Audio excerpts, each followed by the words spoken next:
മൈനാജി വഖഫ് board കൂടിയാണ് മുത്തവല്ലി പ്രതിനിധിയായി. ശ്രീ മൈനാജി, ഇന്ന് വയനാട്ടിലെ തവിഞ്ഞാലിൽ നിന്ന് വന്ന ഒരു വാർത്ത, അവിടെ 5 കുടുംബങ്ങൾ വഖഫ് ബോർഡിന്റെ നോട്ടീസ് സ്വീകരിച്ചിരിക്കുകയാണ്. 5 കുടുംബങ്ങളിൽ 4 കുടുംബങ്ങളും മുസ്ലിം മതവിശ്വാസികളാണ്. ഒരാൾ ഫൈസിയാണ് എന്ന് മാത്രമല്ല അവിടുത്തെ പള്ളിയിലെ പുരോഹിതനുമാണ്. അവർ വളരെ കാലമായി അനുഭവിക്കുന്ന വാങ്ങിയ ഒരാളിൽ നിന്ന് വില കൊടുത്ത് വാങ്ങിയ ഭൂമി ഇപ്പോൾ കരമടയ്ക്കാൻ പറ്റാത്ത അവസ്ഥയിൽ നിങ്ങൾ രേഖയും കൊണ്ടുവരൂ എന്ന നോട്ടീസ് നേരിടുകയാണ്. വഖഫ് ബോർഡ് ഈ ചെയ്യുന്നത് ശരിയാണോ? ഇപ്പോൾ നടക്കുന്ന വിഷയങ്ങളിൽ എരുതിയിൽ എണ്ണ ഒഴിച്ചു കൊടുക്കുകയല്ലേ? ഇല്ല, വഖഫ് ബോർഡില് ആരെങ്കിലും ഒരു പരാതി കൊടുത്താൽ അതിന്റെ നിജസ്ഥിതി പരിശോധിക്കുകയും അതിനെ സംബന്ധിച്ച് ഒരു തീരുമാനം എടുക്കുകയും ചെയ്യുക എന്നത് വഖഫ് ബോർഡിന്റെ ബാധ്യതയാണ്. ആ നിലയിൽ വഖഫ് ബോർഡ് ഒരു നോട്ടീസ് അയച്ചിട്ടുണ്ടാവും. ആ നോട്ടീസ് കിട്ടിയവർ അവരുടേതാണ് ഭൂമി, ഈ നോട്ടീസ് തെറ്റാണ് എന്ന് ബോർഡിനെ ബോധ്യപ്പെടുത്താനുള്ള അവസരത്തോടു കൂടിയാണ് ആ നോട്ടീസ് ഉള്ളത്. അല്ലാതെ ഏകപക്ഷീയമായ ഒരു ഉത്തരവല്ല. അല്ല, ധരിക്കേണ്ട കാര്യമില്ല. ഇവിടെ ഈ വഖഫ് നിയമത്തിനെതിരെ ഉയർന്ന ഏറ്റവും പ്രധാനപ്പെട്ട പരാതി. അപ്പൊ ആരെങ്കിലും ഒരാൾ പരാതി കൊടുത്തു കഴിഞ്ഞാൽ ഈ ഭൂമി എന്റേതാണെന്ന് തെളിയിക്കുന്ന രേഖയുമായി ഒരു വ്യക്തിക്ക് നടക്കേണ്ടി വരിക എന്ന് പറയുന്നത് വളരെ ബുദ്ധിമുട്ടുണ്ടാക്കുന്ന കാര്യമാണ്. അവരെ സംബന്ധിച്ച് അവർ നേരിടുന്ന ഭീഷണിയും ഭീതിയും വളരെ വലുതാണ്, ഉണ്ടാക്കുന്ന മാനസിക ബുദ്ധിമുട്ട് വളരെ വലുതാണ്. അതിന് മതജാതി വ്യത്യാസമൊന്നുമില്ല. അപ്പോൾ ഇങ്ങനെയുള്ള സാഹചര്യം വഖഫ് ബോർഡ് ഒഴിവാക്കേണ്ടതല്ലേ? ഒരു പ്രാഥമിക പരിശോധന പോലും നടത്താതെ നോട്ടീസ് അയക്കുക എന്ന സമീപനം സ്വീകരിച്ചാൽ അത് എത്രമാത്രം ഗുണകരമാകുമെന്ന് ആലോചിക്കണ്ടേ? ഒരാളൊരു പരാതി കൊടുത്ത് അതിന്റെ തെളിവ് സഹിതം ഒരു പരാതി കൊടുത്താൽ വഖഫ് ബോർഡ് അത് പരിശോധിച്ച് പ്രാഥമിക പരിശോധന നടത്തി അതിൽ കഴമ്പുണ്ട് എന്ന് കണ്ടാൽ മാത്രമേ കക്ഷികൾക്ക് നോട്ടീസ് അയക്കുള്ളൂ. അല്ലാതെ ഒരു പരാതി കിട്ടുമ്പോഴേക്ക് അരിജിപ്പുറത്ത് മറുപടി എന്നുള്ള നിലയിൽ കക്ഷികൾക്ക് നോട്ടീസ് അയക്കുന്ന ഏർപ്പാടല്ല വഖഫ് ബോർഡിൻ്റെത്. വഖഫ് ബോർഡ് അങ്ങനെ നോട്ടീസ് അയച്ചു കഴിഞ്ഞാലും ഈ കക്ഷികൾക്ക് അത് സംബന്ധമായി നിരവധി അവസരങ്ങളുണ്ട്. അതിലൊക്കെ അവരുടെ ഭാഗം അവർക്ക് ന്യായീകരിക്കാനും അത് തെളിയിക്കാനും ഒക്കെയുള്ള അവസരങ്ങളുണ്ട്. അല്ല, അവിടെയാണ് ഈ പറയുന്ന പ്രശ്നങ്ങൾ. ആരെങ്കിലും പറയുമ്പോൾ അത് പിടിച്ച് കൊടുക്കണ പണിയല്ല വഖഫ് ബോർഡിൻ്റെത്. അങ്ങനെ ചെയ്ത സംഭവമില്ല. 24 ഒക്ടോബർ 2020, അതായത് കഴിഞ്ഞ 2 ആഴ്ച മുമ്പ് വഖഫ് ബോർഡ് അയച്ചിട്ടുള്ള ഒരു നോട്ടീസാണ്. വയനാട്ടിൽ തവിഞ്ഞാലിലെ സർവേ നമ്പർ 47-1, 45/1 ഈ 2 തവിഞ്ഞാൽ അംശത്തിലെ ഈ 2 സർവേ നമ്പറുകളിലുള്ള ഭൂമിയിൽ നിന്ന് നിങ്ങൾ ഒഴിപ്പിക്കണ്ടെങ്കിൽ നിങ്ങൾ രേഖയുമായി വരൂ എന്ന് പറയാണ്. അപ്പോൾ അവിടെയുള്ള മനുഷ്യരെ സംബന്ധിച്ച് അവർ ഞെട്ടിപ്പോവാണ്. ഞാൻ പറഞ്ഞല്ലോ, അതിൽ ഒരാൾ പള്ളി പുരോഹിതനാണെന്ന് പറഞ്ഞാൽ വഖഫ് ആക്റ്റും ഇതുമായി ബന്ധപ്പെട്ട സകല കാര്യങ്ങളും കൃത്യമായി അറിയാവുന്ന ഒരാളാണ്. അദ്ദേഹം ഫൈസി ബിരുദമുള്ള ആളാണ്. അമ്പരന്ന് പോവാണ്. അദ്ദേഹം പറയാണ്, ഞാൻ 98-ൽ കൃഷ്ണൻകുട്ടി എന്ന ആളുടെ പക്കൽ നിന്ന് വാങ്ങിച്ച ഭൂമിയാണിത്. ഇത് ഉപയോഗത്തിലുള്ള ഭൂമിയാണ്. ഞാൻ ജനിക്കുന്നതിന് മുൻപേ കൈമറിഞ്ഞ് വന്നിട്ടുള്ള ഉപയോഗത്തിലുള്ള ഭൂമിയാണ്. അപ്പോൾ ഏത് ഭൂമിയിലും ആർക്കും ഒരു പരാതി കൊടുക്കാം, അതനുസരിച്ച് നോട്ടീസ് വരണം. ആ നോട്ടീസ് കിട്ടിയ ഉടനെ ഇതിന്റെ പൊസഷൻ ഈ വഖഫ് ബോർഡിനെ ബോധിപ്പിക്കണം എന്നൊക്കെ പറയുന്നത് ഉണ്ടാക്കുന്ന സാമൂഹ്യ പ്രത്യാഘാതം എത്ര ഗുരുതരമാണെന്ന് അങ്ങേക്ക് അറിയാത്തതാണോ ശ്രീ മൈനാജി? ഇല്ല, ഒരു പ്രത്യാഘാതത്തിന്റെ പ്രശ്നമില്ല. ഒരു ഭൂമി ഒരു ഭൂമി കൈവശം വെക്കുന്നുണ്ടെങ്കിൽ ആരെങ്കിലും ആ ഭൂമിയുടെ മേൽ മറ്റൊരു അവകാശം ഉന്നയിച്ചാൽ അതല്ല, അത് എന്റേതാണ് എന്ന് തെളിയിക്കാനുള്ള സ്വാതന്ത്ര്യവും അതിനുള്ള രേഖകളും ഈ രാജ്യത്തുണ്ടാവും. അത് കാണിച്ച് തെളിയിക്കേണ്ട ഒരു വിഷയം മാത്രമേ അതിലുള്ളൂ. അതല്ലാതെ നിങ്ങൾ ഈ പറയുന്നത് പോലെ വഖഫ് ബോർഡ് നോട്ടീസ് അയക്കുമ്പോഴേക്ക് ഈ ഭൂമി വഖഫ് ബോർഡിൻ്റെതോ അല്ലെങ്കിൽ വഖഫിൻ്റെതോ ആയി മാറില്ല. അത് ഏതെങ്കിലും കാലത്ത് ആരെങ്കിലും വഖഫ് ചെയ്തതാണെങ്കിൽ മാത്രമേ അത് ഭയപ്പെടേണ്ടതുള്ളൂ. അങ്ങനെ വഖഫ് ചെയ്തതാണെങ്കിൽ രാജ്യത്തെ നിയമം അനുസരിച്ച് ആരെങ്കിലും വഖഫ് ചെയ്തത് മറച്ചു വെച്ച് ഉണ്ടായ ഒരു ക്രയവിക്രയമാണെങ്കിൽ അത് സംബന്ധമായ ബുദ്ധിമുട്ടുണ്ടാവും. അല്ലാതെ ഒരു ബുദ്ധിമുട്ട് വരാൻ പോകുന്നില്ല. നോക്കൂ, അടുത്ത വേറെ നോട്ടീസ് ഞാൻ വായിക്കാം. 16/9/2023 Waqf Board, Kerala State Waqf Board കൊടുത്തിട്ടുള്ള വേറൊരു നോട്ടീസ് ഞാൻ വായിക്കാം. Kerala State Waqf Board Maliyekkal charitable trust വഖഫിന്റെ ഉടമസ്ഥയിലുള്ള ചാവക്കാട് സബ് രജിസ്ട്രാർ ഓഫീസിലെ 2644/1888 നമ്പർ ആധാരപ്രകാരം ചാവക്കാട്, ഗുരുവായൂർ, ഒരുമനയൂർ താലൂക്കുകളായി സ്ഥിതി ചെയ്യുന്ന 5 ഏക്കറിന് മുകളിൽ വരുന്ന വഖഫ് വസ്തുക്കൾ തിരിച്ചുപിടിക്കുന്നത് സംബന്ധിച്ച് ബോർഡിന് മുമ്പാകെ ഉണ്ടായിരുന്ന ഹർജിയിലുള്ള ഉത്തരവിന്റെ അടിസ്ഥാനത്തിൽ 3 മാസത്തിനുള്ളിൽ നടപടി സ്വീകരിക്കുമെന്ന് പറഞ്ഞിട്ട് താഴെ ആൾക്കാരുടെ പേരൊക്കെ ഉണ്ട്. ഇവർ പറയാണ്, എത്രയോ കാലമായി 5 തലമുറയായി ഞങ്ങൾ അനുഭവിച്ചുകൊണ്ടിരിക്കുന്ന സ്വത്താണ്. അവർ 2021-22 വരെ അവിടെ നികുതി അടച്ച് എല്ലാ നിലയ്ക്കും ജീവിച്ചിരുന്ന ആളുകളാണ്. അവരെ സംബന്ധിച്ച് ഇപ്പോൾ നോക്കൂ, അവരുടെ ഭൂമി വിൽക്കാൻ പറ്റുന്നില്ല. ഭൂമി വിറ്റിട്ടൊരു കല്യാണം നടത്താമെന്ന് വെച്ചാൽ പറ്റുന്നില്ല. ആ ഭൂമി പണയപ്പെടുത്തിയിട്ട് ഒരു ലോൺ എടുത്തിട്ട് വിദ്യാഭ്യാസം മക്കൾക്ക് കൊടുക്കാമെന്ന് വെച്ചാൽ പറ്റുന്നില്ല.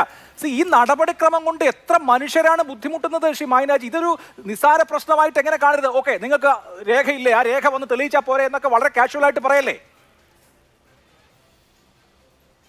നിങ്ങൾ ഇങ്ങനെ ഏകപക്ഷീയമായി പറയുന്നതല്ല ശരി.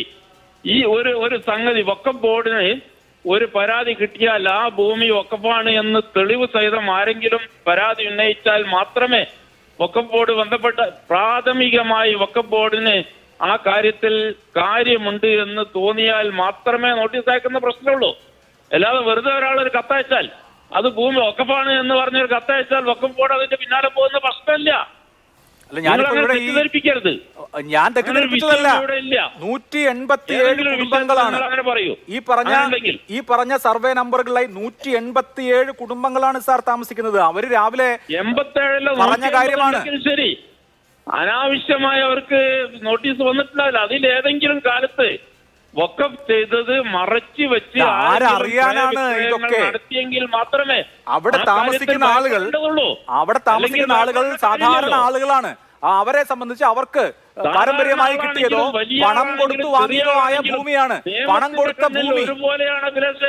കൊടുത്തു വാങ്ങിയ ഭൂമി ഇനി ഏതെങ്കിലും കാലത്ത് വഖഫ് ചെയ്തിട്ടുണ്ടോ ഇല്ലയോ നോക്കൂ. ഇവിടെ ഞാൻ ആദ്യം പറഞ്ഞ വയനാട്ടിലെ കാര്യമില്ലേ, അവിടെയൊക്കെ മുന്നാധാരം അടക്കം പരിശോധിച്ച് നിയമപരമാണെന്ന് ഉറപ്പുവരുത്തിയതിനു ശേഷം വാങ്ങിച്ച ഭൂമിയാണ്. അപ്പൊ മുന്നാധാരം അടക്കം പരിശോധിച്ച് നിയമപരമാണ് എന്ന് മനസ്സിലാക്കി വാങ്ങിച്ച ഭൂമിയുടെ മുകളിൽ ഒരു സുപ്രഭാതത്തിൽ നോട്ടീസ് വന്നാൽ പിന്നെ എന്ത് ചെയ്യാൻ പറ്റുന്നു? ആ വിഷയത്തിന്റെ ഒരു സെൻസിറ്റിവിറ്റി മനസ്സിലാക്കിയിട്ട് വേണ്ടേ വഖഫ് ബോർഡ് ഇടപെടാൻ? അതിന് പരിഹാരം ഉണ്ടാവില്ല. ഇവർക്ക് വന്ന നോട്ടീസിൽ ആരാണ് ആ നോട്ടീസിൽ ഒപ്പുവെച്ചത് അവരുടെ മുമ്പിൽ ഇത് ബോധ്യപ്പെടുത്തിയാൽ മതി. Kerala State Waqf board chief executive officer വാങ്ങിയതാണ് എന്ന് അവരുടെ മുമ്പിൽ ബോധ്യപ്പെടുത്തുന്നതോടുകൂടി വിഷയം അവസാനിക്കും. ഇപ്പൊ 2-3 കൊല്ലമായി ഈ പറഞ്ഞ ചാവക്കാട്ടെ വിഷയം അവർ 2022 വരെ കരമടച്ചിട്ടുള്ള ഭൂമിയാണ്.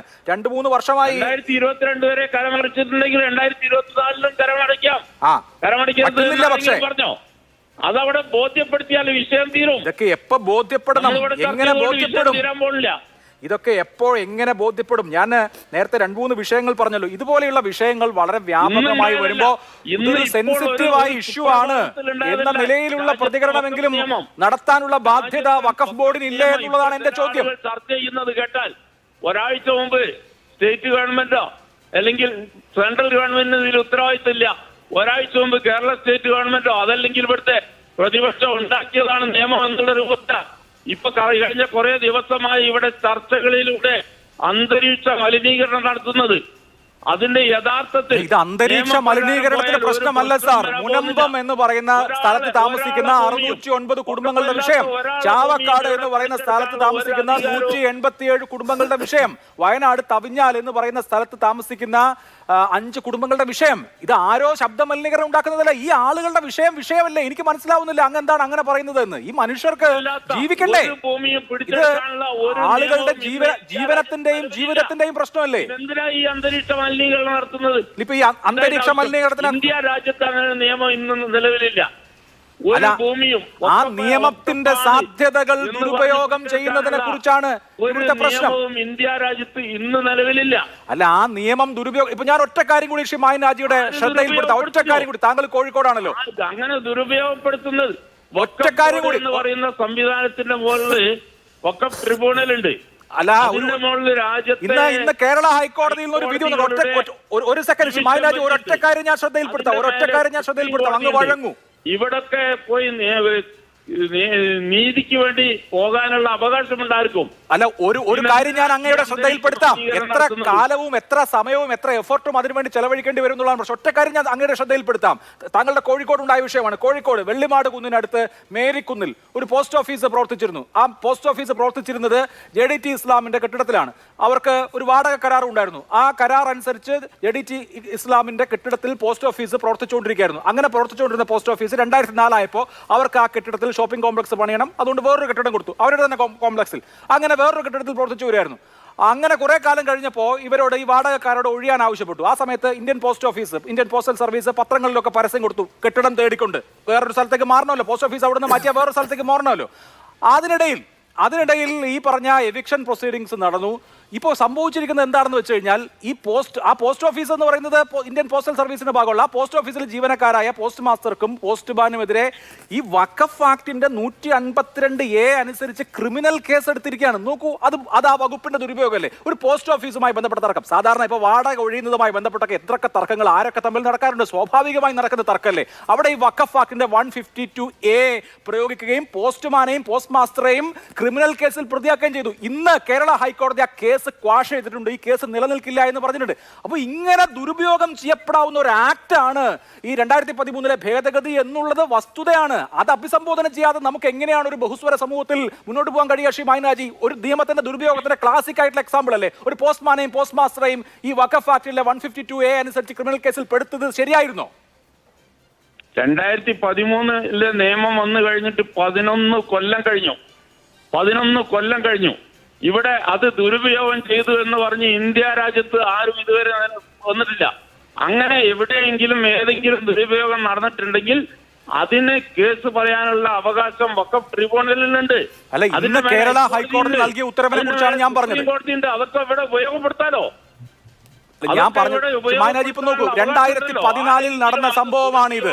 ഇതിപ്പോ 2024 10 കൊല്ലം. ആക്ഷേപിക്കാൻ നിങ്ങളൊരു മാധ്യമം ദുരുപയോഗം ചെയ്യരുത്. നോക്കൂ, ഇവിടുത്തെ ഒരു മനുഷ്യാവകാശ പ്രശ്നത്തിന് മുകളിൽ ഇങ്ങനെ ഒരു നിലപാടാണോ സ്വീകരിക്കേണ്ടത്? ഇന്ത്യൻ പോസ്റ്റൽ സർവീസിലെ 2 ഉദ്യോഗസ്ഥർ, അവരെ ശമ്പളം വാങ്ങിച്ച് ജോലി ചെയ്യുന്ന ഉദ്യോഗസ്ഥരാണല്ലോ. പോസ്റ്റ് ഓഫീസ് മാറ്റിയില്ല എന്ന് പറഞ്ഞ അവർക്ക് നേരെ ക്രിമിനൽ കേസ് എടുക്കുകയാണ് എന്ന് പറയുന്നത് എന്ത് നീതിരാഹിത്യമാണ് സാർ? അതിന് 10 കൊല്ലം അവർ കേസ് നടത്തി ഒടുവിൽ ഹൈക്കോടതിയിൽ പോയിട്ടാണ് ആ കേസ് ക്വാഷ് ചെയ്യിച്ചത്. പക്ഷെ മൈനാജി, 10 കൊല്ലം അവര് 10 കൊല്ലം കോടതി കയറി ഇറങ്ങിയാണ്. ഹൈക്കോടതിയിൽ നിന്നാണ് ഒടുവിൽ ആ കേസ് ക്വാഷ് ചെയ്യിച്ചത് എന്ന് പറഞ്ഞാൽ 2 സെൻട്രൽ ഗവൺമെന്റ് ഉദ്യോഗസ്ഥർ അവർ ആ ഓഫീസിൽ ജോലി ചെയ്തു എന്ന കുറ്റം മാത്രമേ ഉള്ളൂ. അവർക്കെതിരെ 152A ചുമത്തിയിരിക്കുകയാണ്. ഇതൊക്കെ നീതിരാഹിത്യമല്ലേ? ഇത്തരത്തിലുള്ള നീതിരാഹിത്യം ഉണ്ടാകാൻ പാടില്ല എന്നുള്ള നിലയിൽ വേണ്ടേ ഇതിന്റെ ഔട്ട്പുട്ട്? അതല്ലാതെ ആരെങ്കിലും എവിടെയെങ്കിലും സ്വത്ത് പിടിച്ചെടുക്കുന്ന വിഷയമൊന്നുമല്ലല്ലോ. ഇത്തരത്തിലുള്ള ദുരുപയോഗങ്ങൾ ഉണ്ടാകാൻ പാടില്ല എന്ന മട്ടിൽ നമ്മളൊരു പരിഷ്കൃത സമൂഹത്തിൽ ജീവിക്കുന്ന ആളുകളല്ലേ ശ്രീ മൈനാജി? അങ്ങനെ വരണ്ടേ കാര്യങ്ങൾ? നിങ്ങൾ പറയണ്ടേ? പറയുന്ന കൂട്ടത്തിൽ അതിന്റെ ഗുണവും പറയണ്ടേ? ഹൈക്കോടതിയിൽ പോയി ഇത് ക്വാഷ് ചെയ്യാനുള്ള അവകാശം അവർക്ക് ഉണ്ടായത് എങ്ങനെ? 10 കൊല്ലം പോയില്ലേ? 10 കൊല്ലം നിയമ പോരാട്ടത്തിന് കളയേണ്ടി വന്നില്ലേ? അവരെന്ത് ചെയ്തിട്ടാണ്? ഏകപക്ഷീയമായി മാതൃഭൂമി പോലെയുള്ള ചാനൽ വെച്ച് ഏകപക്ഷീയമായി ഇവിടുത്തെ ചില വർഗീയവാദികൾ ചെയ്യുന്നത് പോലെ നിങ്ങൾ ചെയ്യാൻ പാടില്ല. ഇല്ലില്ല, ഇതിപ്പോ താങ്കൾക്ക് വിഷയം മനസ്സിലാവാത്തൊന്നുമല്ലല്ലോ. ഏതെങ്കിലും വിഷയത്തിൽ പ്രതിരോധത്തിലാകുമ്പോ വേറെ കാർഡ് ഇറക്കല്ലേ? അത് മോശമാണ്. ഇത് വളരെ സ്പെസിഫിക് ആയ സിമ്പിൾ ആയ ഒരു കാര്യമല്ല ഞാൻ ചോദിച്ചത്.